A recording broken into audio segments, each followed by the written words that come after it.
మరికొన్ని గంటల్లో IPL 2026 season final match జరగబోతుంది. అహ్మదాబాద్ లోని మోదీ స్టేడియంలో ఆర్సీబీ గుజరాత్ టైటాన్స్ కప్ కోసం బరిలోకి దిగుతున్నాయి.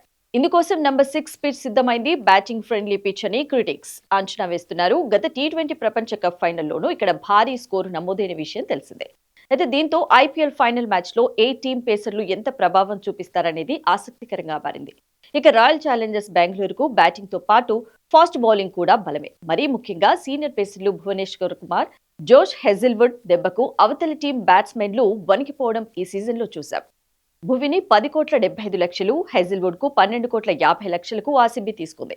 వీటితో పాటు యువ పేసర్ రసిత్ సలాంధార్, జాకబ్ డఫీ కూడా అప్పుడప్పుడు వికెట్లు తీస్తూ టీం విజయాల్లో కీలక పాత్ర పోషించారు. ఆర్సీబీ పేస్ విలువ దాదాపు 31 కోట్లు.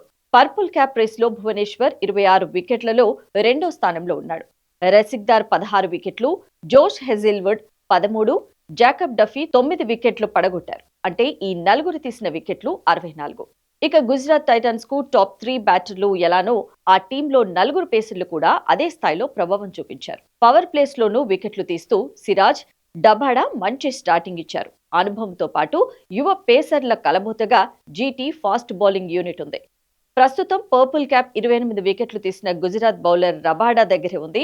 సిరాజ్ 18, జేసన్ హోల్డర్ 17, ప్రసిద్ధ కృష్ణ 16 వికెట్లు తీశారు.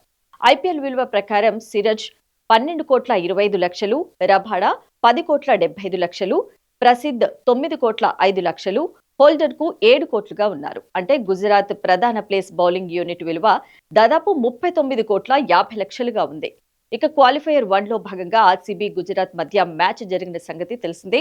ఆర్సీబీ 254 రన్స్ చేసింది. గుజరాత్ బౌలర్లో రబాడా 2, హోల్డర్ 2, ప్రసిద్ధ 1 వికెట్ తీశారు. జీటీ పేసర్లు పెద్దగా ప్రభావం చూపించలేదు. భారీగానే పరుగులు ఇచ్చేశారు. అదే ఆర్సీబీ బౌలింగ్ వచ్చేసరికి అదరగొట్టేసింది.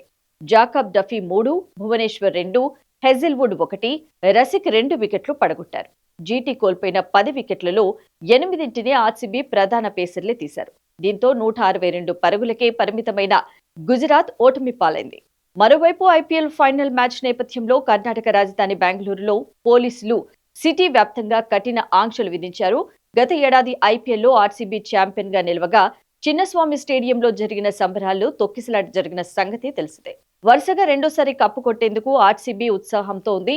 ఆర్సీబీ మరోసారి టైటిల్ గెలిచినా, ఒకవేళ ఓడిపోయినా నగరంలో ఎలాంటి ఘటనలు చోటు చేసుకోకుండా ఉండేందుకు అధికారులు ముందస్తు జాగ్రత్తలు చేపట్టారు. అందులో భాగంగా నగరమంతా కట్టుదిట్టమైన భద్రతా ఏర్పాట్లు చేశారు. పలు ప్రాంతాల్లో ట్రాఫిక్ ఆంక్షలు కూడా విధించారు. అభిమానులకు పలు కఠిన ఆంక్షలు విధించారు. వేడుకల కోసం బహిరంగ ప్రదేశాల్లో గుమ్మికూడొద్దని బెంగళూరు పోలీసులు తెలిపారు.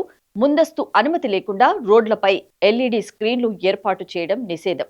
మాల్స్, పబ్స్ లాంటి వ్యాపార సంస్థలు సాధారణ ప్రజలకు కనిపించేలా స్క్రీన్లు ఏర్పాటు చేయకూడదు అని, మ్యాచ్ ముగిసిన తర్వాత రోడ్లపై బైక్లతో స్టంట్లు చేయడం, అనవసరంగా హారన్లు కొట్టడం, ట్రాఫిక్ కు ఇబ్బంది కలిగించడం, క్రాకర్స్ కాల్చడం పూర్తిగా నిషేధం. బహిరంగ ప్రదేశాల్లో మద్యం తాగటం, హింసాత్మక ఘటనలకు పాల్పడితే సీరియస్ యాక్షన్ ఉంటుందని పోలీసులు తెలిపారు.